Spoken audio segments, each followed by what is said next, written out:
what's up guys, Shadow here, back with another DC Universe Online video. And today we're gonna be talking about what to do after we reach level 30. Honestly, before level 30, the game it's basically a tutorial up to level 30. Once you reach level 30, that's when the game actually starts, if you ask anyone, honestly, because that's when you start working on the duo, solo, raids, alerts, and all that stuff. That's when you start getting the PvE sets. That's when you start grinding for real to get a higher combat rating. So that's when the game honestly starts. So once you reach level 30, so as you know, I think if once you reach level 10, if I'm not mistaken, you can access the on duty tab. But once you reach level 30, you also get this all of these solos. You get the different duos, the alerts, and the different raids. So just so you know, to be able to play the different tiers, you need to have the appropriate combat rating. And how do you get that combat rating? You need to buy either buy the different sets, the different PvE sets, the different tiers, or you can get them from loot from the different, either from these on duties, the solos, whatever. So my first tip is, once you reach level 30, I would start working on these 5 tier 1 solos. Why? They give you the marks, the source marks, and they also give you loot. They give you different gear that will raise your combat rating, and it's for free, so that works on your advantage. After you do these 5 solos, I would come right over here to the meta wing. You can go to any of the wings, but I just feel that the meta wing has all the first 3 tiers. They have them closer, so I think that's why I prefer this wing to access the different PvE sets. But you can go to the tech wing, you can go to the magic wing. They have different designs. I don't really care about the design because my character is basically based on Shazam. So, but right here you have tier number 1, which is looks with Flash. Good, you can see it says to access it, you require level 30, and it has the item level 46. I think it will.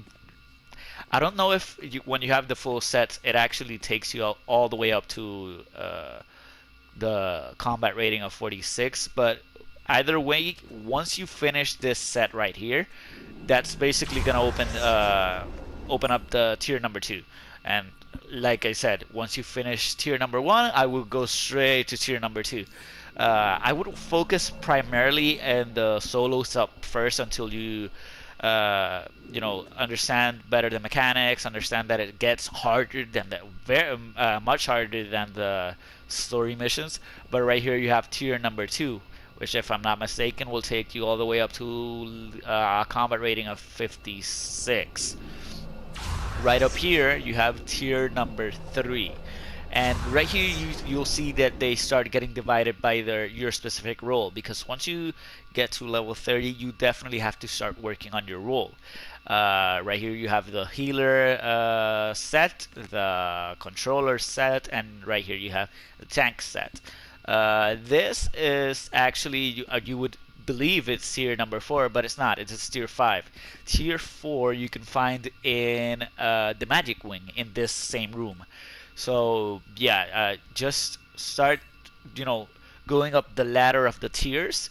But once you get to tier 3, like I said, you'll do the solos, and after you familiarize yourself with the solos and how it works, then I would go up to tier number the duos. And the duos are actually much funner if you do them with a friend. But if you do them with random people, they can still be fun. But you can, with a friend, you can communicate with them and all that stuff. So it works more to your advantage. You have someone to play with. But once you get understand the duos and all that stuff, then I will go to alerts. The alerts definitely get harder.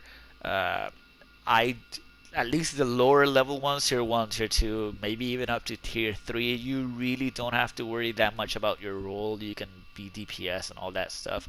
But once you get to the raids, you definitely have to work with your role. If you want to be DPS, focus on damage output.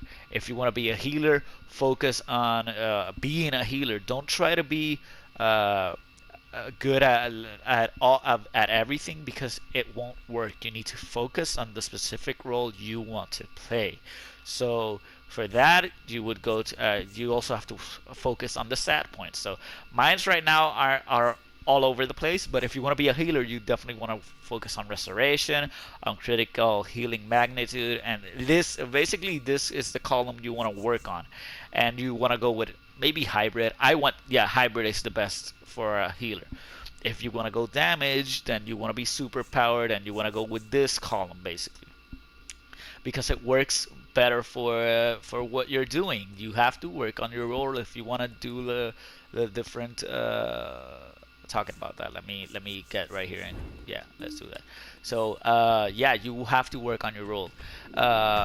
Besides these sets, there's also sets in the different DLCs. So if I'm not mistaken, you can get basically up till tier 5 without being a member, without having the DLCs. But after that, you definitely need the DLCs. There's no way around it. If you want to go to the higher levels, you need the DLCs, because for example, tier 6 or 5C, yeah, there's also different tier levels in tier 5 and tier 6 and all that stuff. But if you want to go to the higher levels, you have to do these DLCs, because that's where the vendors are, unfortunately, for you if you don't want to buy the membership. Besides the PvE, the stats, and all that stuff, after you reach level 30, you also have to start working on your artifacts, racing them, which you use the nth metals and all that stuff. You also need the like materials for the breakthrough. I already talked about this, but I would also recommend working on the events, because the events do give you source marks. They give you some loot, which is good loot. This gives you the fragments so you can open the flashpoint time capsules. And the Sons of Krypton is the last Son of Krypton is a very good solo to do, because it gives you some loot, it gives you source marks, so it's a good way to work with it. So yeah, once you reach level 30, yeah, you need cash, but I don't even have source marks right now because I spent them on a set, which are the yellow ones, if I'm not mistaken. This one's right here. Let me show you. This one's right here are from a set. I don't know why they're right there. But yeah, I would definitely, like I said, I would definitely work on the solos first, then duos. Just go up the ladder. Don't try it. I mean, you can definitely just jump right into a raid, but it's gonna get harder for you, honestly. You also, once you reach level 30, you also want to start working on research and development. I'll do another video on that if you guys want. I need to do more research, because last time I played this, when I last played this game, research and development was very different, so I need to do some research on that. But this is where you would do it. You can buy the materials you need from this dude, and then you'll just do it right here. You need the exobytes and all that stuff, which I have in my vault, because I'm not doing it right now. I'm not focusing on that right now. But right here you can see you have the exobytes and all that stuff, which you need to upgrade the armors you have. They give you boosts, they give you stat boosts and stuff like that. But yeah, that's basically it. I would also work, if you guys want more stats, you can work on the feats, which are honestly like little side missions and stuff like that you do in the open world and stuff like that. That always works to raise your stat points. But yeah, the game does a good job guiding you through those first steps, and once you reach level 30, they give you missions to complete, so you know what to do and all that stuff. But yeah, it's not that hard once you get a hold of it. You start understanding what's going on. It's not really that hard. As you can see right here, you have tier 2 for tech wing, you have tier 1 right over here. It's basically the same just as in the meta wing and the magic wing. The only difference is that in the magic wing you have tier 4.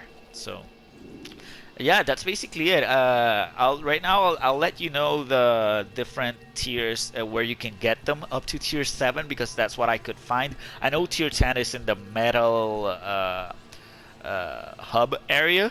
But for tier 5, you need Urgent Crisis. For tier 5A, you need Sons of Trigon. For tier 5B, you need War of the Light Part 1. For tier 6, you need Amazon Fury. Tier 6A, you need Halls of Power Part 1. Tier 6B, you need Wars of Light Part 2. Tier 6C, you need Amazon Fury Part 2. Tier 7, Halls of Power Part 7. And tier 7A, Episode 15 and 16. But yeah, that's basically it. Like I said, it's basically once you reach level 30, the on duty tab is your best friend. That's what you're gonna be doing from now on. So yeah, just play through it. And if you have any other questions, feel free to ask in the comments. I'll do my best to answer them. And if you enjoyed the video, don't forget to subscribe and hit that like button. And I will see you guys in the next video.